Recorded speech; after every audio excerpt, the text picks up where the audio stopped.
Izraz glasinačka kultura kojim se obeležava jedno predistorijsko razdoblje odnosi se na celu prostranu visoravan severoistočno od Sarajeva, gdje su u mnogobrojnim grobovima pronađeni arheološki predmeti koji osvetljavaju život prastanovnika ovog dela naše zemlje. Ta oblast kojom je letos krstarila naša ekipa omeđena je planinama Romanijom sa zapada i Devetakom sa severa i rekama Drinom na istoku i Pračom na jugu. Međutim, u užem smislu reči, onako kako se sada u narodu shvata taj naziv, Glasinac je samo predeo oko Glasinačkog polja, istočno od Romanije. U prošlosti je izgleda Glasinac bilo samo neko mesto, što se može zaključiti iz dubrovačkih spisa iz srednjeg veka, gdje se spominju kiridžije koje su prenosile robu do crkve u Glasincu, ad ecclesiam in Glasinac ili ad ecclesiam nominatam Glasinac, do crkve nazvane Glasinac. Takva crkva sad ne postoji. Veruje se da se ona nalazila na mjestu zvanom Crkvina, na brežuljku s kojeg puca pogled na Glasinačko polje i sada mahom pusto, uglavnom obraslo travom i neobrađeno, s tek ponekom kućom. Bilo je u srednjem veku groblje. Na platovu ispred njega više nema ni ostataka zidova, ali ako se na Crkvini malo bolje zagleda, lako će se naći kamenje obavijeno krečom, po čemu se vidi da je bilo u sastavu nekog zida. Da se tu nalazila crkva može se zaključiti i po ovoj velikoj nekropoli sa oko 100 kamenih ploča i kvadera koji su toliko urasli u zemlju da se jedva razaznaje da su to stećci, oni mistični nadgrobni belezi karakteristični za sve tri religije srednjovekovne Bosne, katoličku, pravoslavnu i najviše bosansku crkvu, čije su pripadnike nazivali bogumilima, katarima i patarenima, a oni sebe krstjanima. Među mramorjem, kako narod zove ovo nadgrobno kamenje, štrči gruba gromada. Verovatno je blok dovučen iz kamenoloma da bi ovdje bio otesan, ali neki događaj je spriječio da bude obrađen. Baš pored Glasinačke crkve vodio je stari drum, čija se trasa još razaznaje. Prema podacima koje je pronašao istoričar Konstantin Jireček, na ovom mjestu nalazila se carina. Izgleda da je bila u rukama moćnog velikaša Sandalja Hranića, iako je mjesto u neposrednoj blizini grada Borča, sedišta njegovih protivnika Vlastele Pavlovića. Nedaleko je najveće naselje na pravom Glasincu, Sokolac. Nastalo je tek pred kraj turske vlade. Ovdje se 1862. ulogorilo 16 tabora, tako su oni zvali bataljon, turske vojske. Kraj puta uz logor podignut je han, a poslije je izniklo i naselje. Uskoro je na brdu Gradcu, gdje je bila predistorijska gradina, podignuta pravoslavna crkva. Završena je 1876. u koju je uzidano dosta stećaka sa nekropole u Vidrićima i one koju smo vidjeli na Crkvini. Kažu da je u to vrijeme na Crkvini bilo još dosta ostataka srušene crkve i da su neki delovi s nje dospjeli ovamo.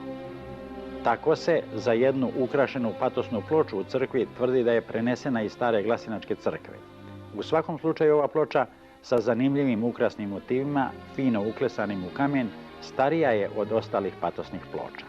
Današnjim Sokocem dominira s jedne kose usred grada spomenik palima u Narodno-oslobodilačkom ratu. Nad grobom 360 izginulih boraca, među kojima je 6 narodnih heroja. Vrlo je impresivan po svom položaju pa i izgledu, koji je nekad smatran stereotipnim, a sada se na njemu prijatno odmara oko zamoreno poplavom apstraktnih simboličnih predstava stubovima, šiljcima i piramidama. Mnogo rušen i paljen za vrijeme rata, Sokolac je gotovo potpuno nov gradić. U njemu je centralna bolnica za nervne bolesti u Bosni i Hercegovini. Ekonomska podloga opštine je u drvnoj industriji izraslo iz nekadašnje pilane. Leži na nadmorskoj visini od 815 metara, ima vrlo prijatnu klimu, iako je kišomerna stanica koja postoji ovdje još od pre Prvog svjetskog rata ustanovila da ima 120 kišnih dana godišnje, što znači da kiša u prosjeku pada svaki treći dan. Kao u glavnom gradu Australije Kamberi, i ovdje je zeleni pojas široko opasao naselje i uvukao se u njega, ali to nije posljedica rafiniranog urbanističkog plana, nego nedovršen proces pretvaranja sela u grad. Ulice su se uvukle u livade, male stambene prizemnice imaju pred sobom ogradu od drvenih letava, ispred kojih je asfaltirana ulica. Sačuvale su se svega 2-3 starinske zgrade. Gledajući ih, čovjek ne može da se ne zapita u kojoj je se od njih mogao odigrati epilog one sugestivne Andrićeve priče Žeđ. Komandir žandarmerijske stanice zatvorio je uhvaćenog hajduka Lazara Zelenovića u podrum ispod svog stana. Noću, ophrvana besanicom, uznemirana i ustreptala, njegova mlada žena osluškuje kako ranjeni hajduk, mučen žeđu, preklinje svog čuvara, druga iz detinjstva, da mu da vode. Bosna je kolevka hajdučije, a u njoj planina Romanija i njeno podgorje. Narodna pesma za starinu Novaka kaže da je od Glasinca polja širokoga sa visoke gore Romanije. Kažu da je Glasincem prolazio i Bajo Pivljanin, a narodna pesma spominje da je ovdje četovao Limun Harambaša. Glasincem su vodili mnogi putevi, a hajducima je pogodovalo da iz šumovitih zaseda motre na turske karavane na njima i zato su ovamo dolazili iz svih krajeva zemlje. Naučnik Jovan Cvijić je pričao da je njegov predak Cvijo Spasojević iz Drobnjaka četovao po Glasincu i odatle pred Karađorđev ustanak prešao u Srbiju. Tipičan pejzaž za ove predele su blago strme livade i pašnjaci, prošarani šumarcima. Šume je nekad bilo mnogo više, ali iskrčilo se. Sekle su se zbog drveta, a palile radi dobijanja ispaše. Iako su početkom ovog veka mnoge površine poorane i zasejane, ipak je ostalo dosta livada. One se sredinom leta načičkaju plastovima sena. Ponekad primetite da se plast kreće. Kupa sena koju 2 vola vuku na hrastovim granama liči na ogromnog ježa.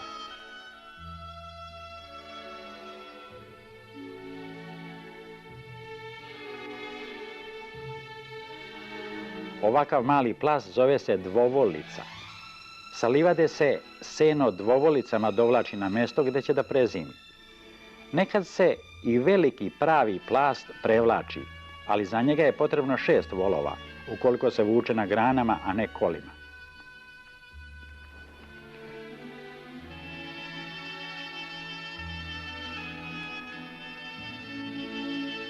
Kosi se obično samo jedanput godišnje.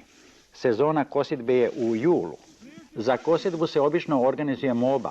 To je stari običaj da se pozovu susedi, prijatelji i rođaci u pomoć za poljske radove koje treba završiti u kratkom roku, pa je potrebno više radne snage nego što je domaćinstvo ima. U vreme kad su porodične zadruge posjedovale velike senokose, mobe na Glasincu okupljale su od 100 do 200 kosaca. Mobare treba dobro pogostiti. Sada se sve završi obilnim ručkom u hladovini, a nekad je za mnogobrojnu čeljad na mobi domaćin morao da priredi uveče kod kuće gozbu, zvanu prikosnica. Vuk je pisao: moba se obično kupi na mrsku i domaćin treba da je časti, kao kad slavi krsno ime. Zato svak da ih zovu gazde na mobu, jer siromasi nemaju čime da časte. Na mobu najviše idu mladi momci, djevojke i mlade. Na nekojim mjestima, kad pođu kući na večeru, onda djevojke načine od marama barjake, pa onako s barjacima idu pjevajući kao kakvi svatovi ili vojska. Takvih običaja više nema, ali kad kosci uveče odlaze kući, još se čuje starinska pesma.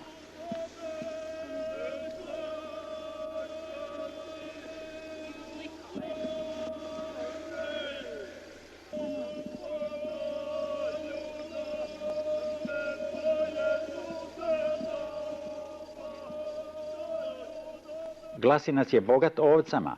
Obično je to ovca domaće bosanske pasmine, a uvodi se i pešterska ovca.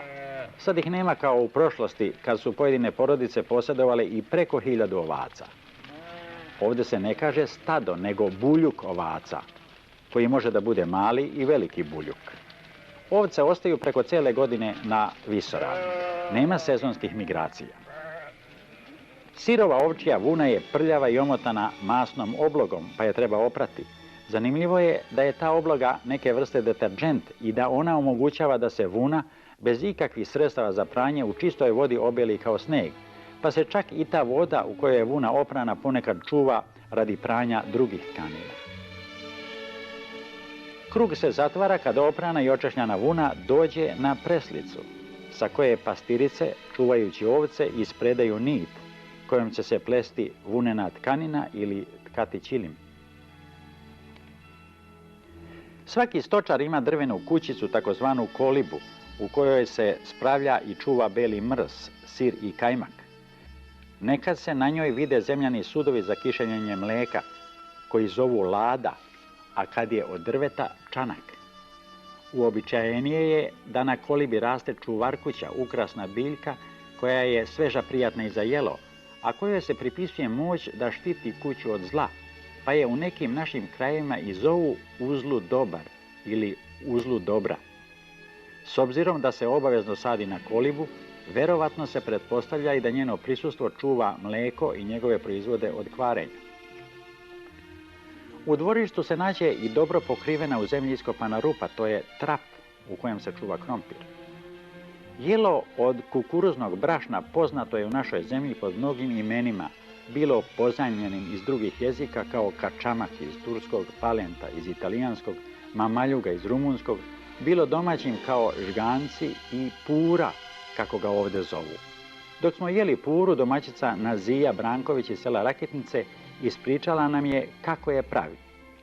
Naložim vatru i stavim vodu i proključa voda i zaspe. I jedno 20 minuta ključa pura i onda zamiješam, pripremim kajmak i mlijeko i putara i sira i posirim i pomastim, izmiješam i stavim, ljudi jedu i tako. Na glasinačkim poljima najviše se seje ječam, jedna od prvih žitarica koje je čovjek odomaćio, jer je imala povoljnu osobinu da brzo sazri. Do pre 100 godina bila je glavna sirovina za pravljenje hleba u Europi. Sad se u tu svrhu kultiviše samo u ovakvim planinskim predelima, gdje pšenica za vrijeme kratkog leta ne može da uzori. Od ječma se priprema slad, neophodan za proizvodnju piva, koji se kod nas još uvozi. Da bi se seoska domaćinstva koja proizvode ječam uključila u industrijsku proizvodnju, osnovat će se fabrika slada u Rogatici. Dok se ona ne sagradi, a predviđa se da će izgradnja početi jesenas ili na proleće, ječam će se ovdje upotrebljavati samo na tradicionalne načine za domaću ishranu. Kad smo u selu Ozerkovićima posjetili kuću poznatog travara Jove Mijatovića, Čiču sa Romanije nismo zatekli, ali smo snimili njegovu stupu za tucanje ječma. Ječam se nakvasi, pa se onda ovako tuče da bi se od njega poslije pravila supa ili kaša. Ipak najviše se ječam melje u brašno za hleb. U vodenicu Rame Pašića u selu Rakitnici na istoimenoj reci navratili smo dok je Ramina snaha Vasvija mlela ječam seljaku Anđelku Šuki, koji je potegao čak iz sela Podbradaca udaljenog 2 sata hoda sa tovarom žita. Tužio nam se Anđelko.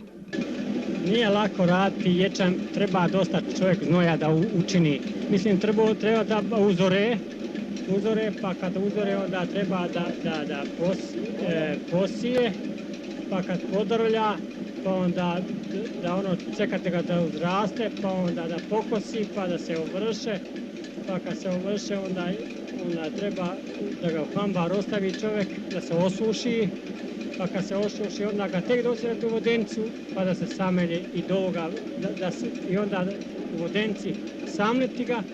Rakitnica je jedna od retkih reka na Glasincu. Zapravo ona teče granicom onog užeg Glasinca, kroz koji se provlači samo mala ponornica Rešetnica. Dolina Rakitnice je jedini prirodan otvor za Glasinac. Njom je vodio stari carigradski put koji je od Sarajeva preko Glasinca dolazio do Rogatice, a odavde nastavljao za Višegrad. Na ovaj put podsjeća stari most iz turskog vremena u selu Rakitnici. Lep vodopad se obrušava blizu mesta gdje se u Rakitnicu uliva hučni bereg, vodonosniji od reke koja mu uzima vodu, a daje ime. Jer uzvodno od ušća berega Rakitnica je skroman potok čiji izvor liči na baru. Leti kad je u cijelom kraju velika oskudica u vodi, na ovom izvoru uvijek ima stoke. Glasinac je više nego po ovcama poznat po govedima, koja su se oduvijek izvozila, čak i u udaljene krajeve. Od davnina ovamo su dolazili Konavljani da kupuju volove. Kraj je vrlo bezvodan. Da bi se leti stoka obezbedila vodom, još u davna vremena napravljene su takozvane lokve.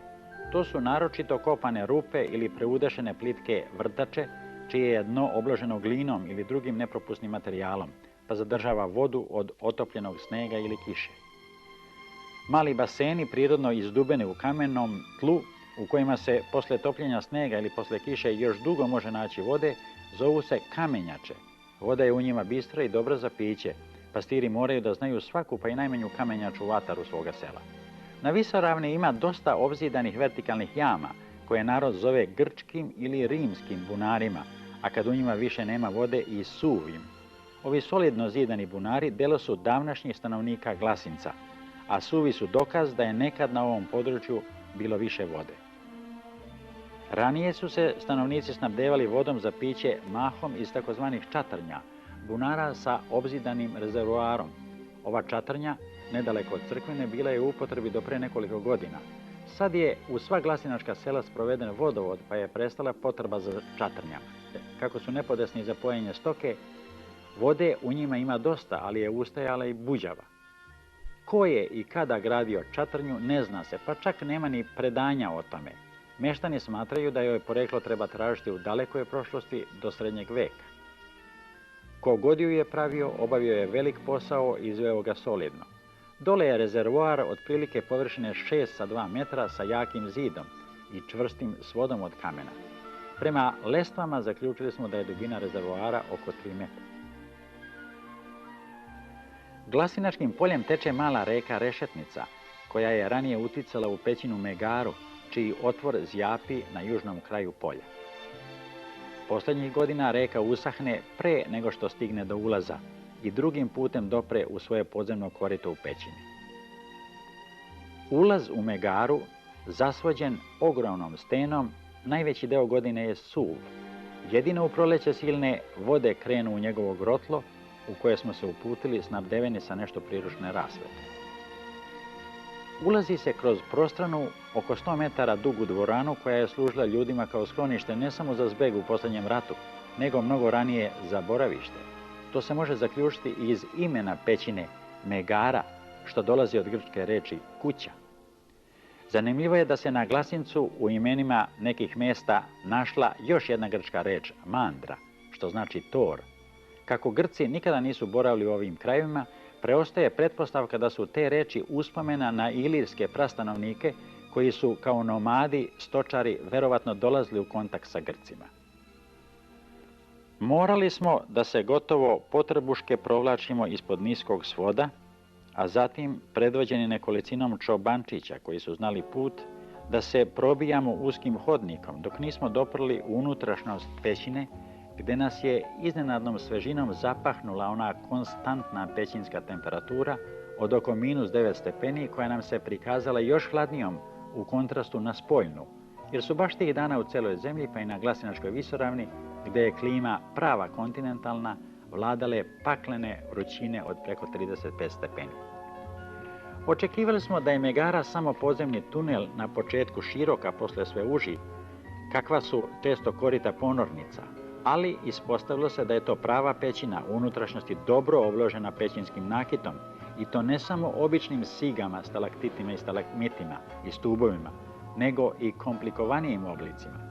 Naročito nam se svidjela jedna lepezasta kamena izraslina koja je možda više ličila na egzotičnu školjku ili meduzu, ali mi smo je prozvali kišobranom. U maloj dvorani površine oko 100 kvadratnih metara niz jedan ceo zid spušta se kamena draperija koja liči na vodopad. Tu je i jezerce, zapravo basenčić bistre hladne vode. Primijetili smo da se na njegovoj ivici nešto sićušno kreće.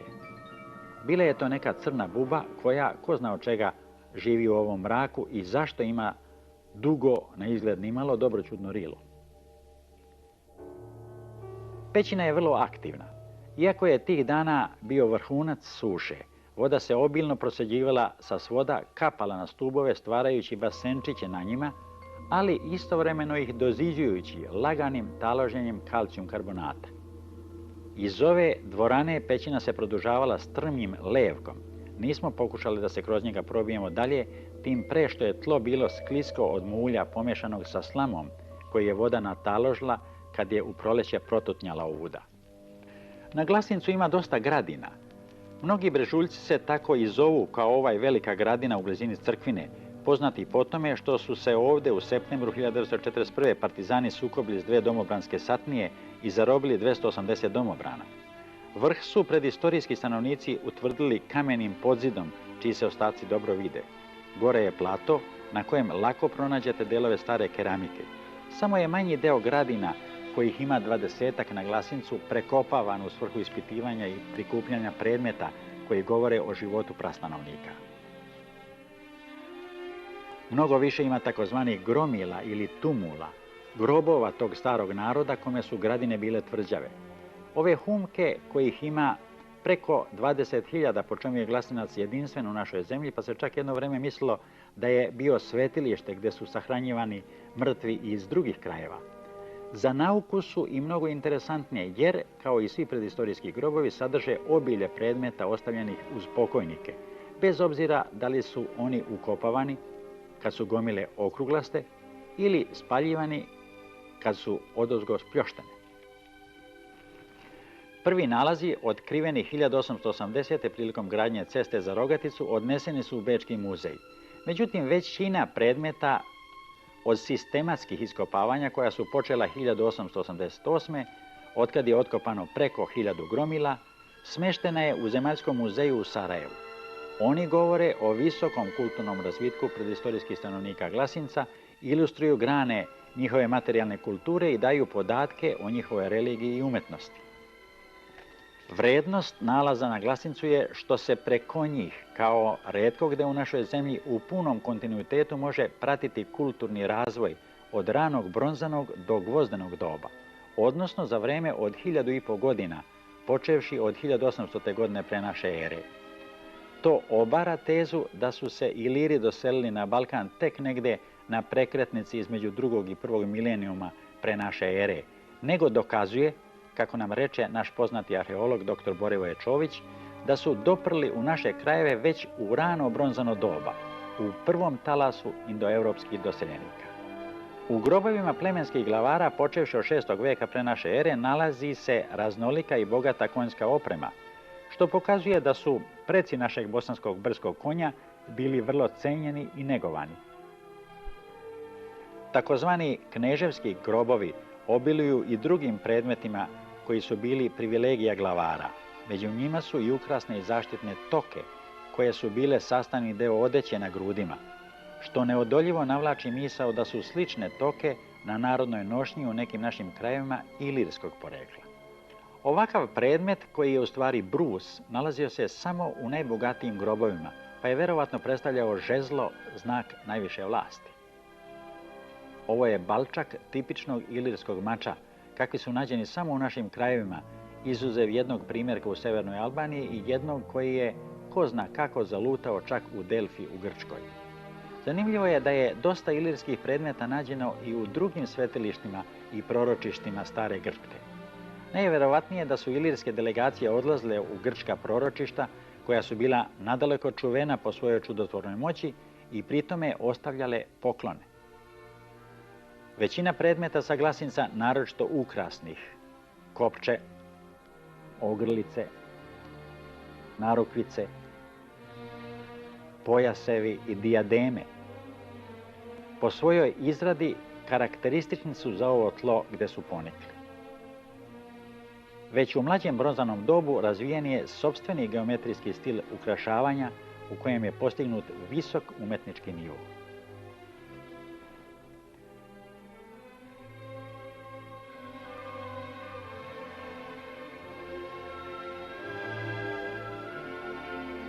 U jednom grobu iz 9. veka pre naše ere, pored bronzanih, nađen je i prvi gvozdeni predmet, ova narukvica. Neki su objekti uvezeni iz Grčke kao ove knemide, štitnici za noge. Najvjerovatnije je da se do njih došlo trgovačkom razmenom, iako nije nemoguće da je ovaj korinski šlem upljačkan prepadom na neki karavan koji je prolazio Glasincem, jer je poznato da su presretanja putnika na ovoj raskrsnici između dva sveta i pljačka bili omiljeno zanimanje starih Ilira. Još nije kategorički utvrđeno o kojem je ilirskom plemenu ili plemenima reč. Spominju se desidijati, ali verovatnije je da su to bili autarijati, čije ime govori da su živjeli uz Taru, a planina Tara je odmah s one strane Drine, a sama Drina je nastavak reke Tare. Najzad tok ove glasinačke kulture naglo se prekida u 3. veku pre naše ere, kad su autarijati iznenada napustili naše krajeve, jer su, kao što kažu stare priče, žabe i miševi padali s kišom na njihovu zemlju, gdje je nastala glad. Najnovija ispitivanja, naročito iskopavanja u zapadnoj Srbiji i Sandžaku, pokazuju da je Glasinac samo zapadna periferija jedinstvene predistorijske kulture jedne nadplemenske organizacije Ilira, koja se protezala od Romanije do Zapadne Morave i na jug do Pljevalja. Najveće naselje na Visoravni kojom putujemo je Rogatica. Ova napredna varošica smestila se u udolini oko reke Rakitnice. Za turske vlade zvala se Čelebi Pazar i bila sedište Kadiluka. Posle austrougarske okupacije postala je sedište Sreza. U njoj su Austrijanci izgradili kasarne i držali veći garnizon vojske. Za vreme Prvog svjetskog rata 1914. zauzeli su je odredi crnogorske i srpske vojske, koji su tada Glasincem prodrli do Romanije. Na jednom bregu iznad grada podignuta je kosturnica srpskim i crnogorskim vojnicima koji su tada izginuli na ovom tlu. Na strmim sokacima periferije grada još se može zateći stado ovaca, što podsjeća na staru Rogaticu. Sačuvala se samo poneka stara kuća iz predratnog vremena. Kao i mnogi drugi bosanski gradovi, Rogatica je za vreme rata bila paljena i rušena prilikom prelaska iz ruke u ruku, otkako su je 24. oktobra 1941. partizani romanijskog odreda prvi put oslobodili. Sad je Rogatica dobila posve nov lik, ko zna po koji put u svojoj istoriji, jer je i pre turskog Čelebi Pazara ovdje bila srednjovekovna Rogatica, od koje nema ni traga. Međutim, još raniji stanovnici ostavili su o sebi pomena. U bašti opštinske bolnice skupljeno je više kamenih belega iz rimskog vremena, pronađenih na različitim mestima u gradu.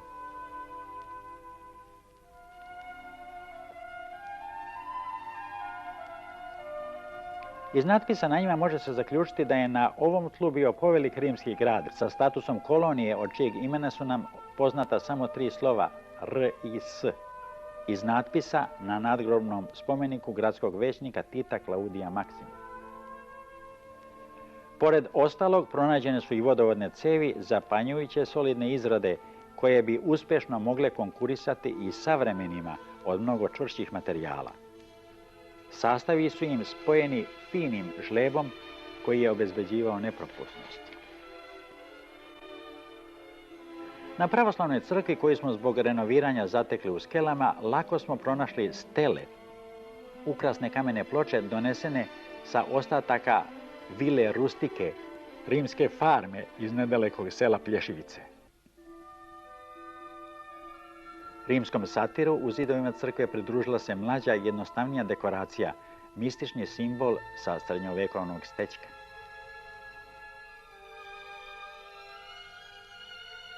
Blizu glavnog portala ugrađene su 2 velika stećka.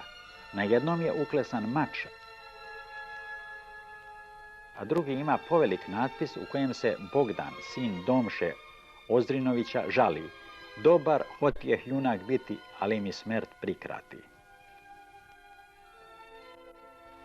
Junak Ozrin Kopijević, koji bi mogao da bude deda našeg nesrećnog Bogdana, sahranjen je u nekropoli ispod srednjovekovnog dvora bosanskih feudalaca Pavlovića Borča, koji ćemo posjetiti u narednoj emisiji.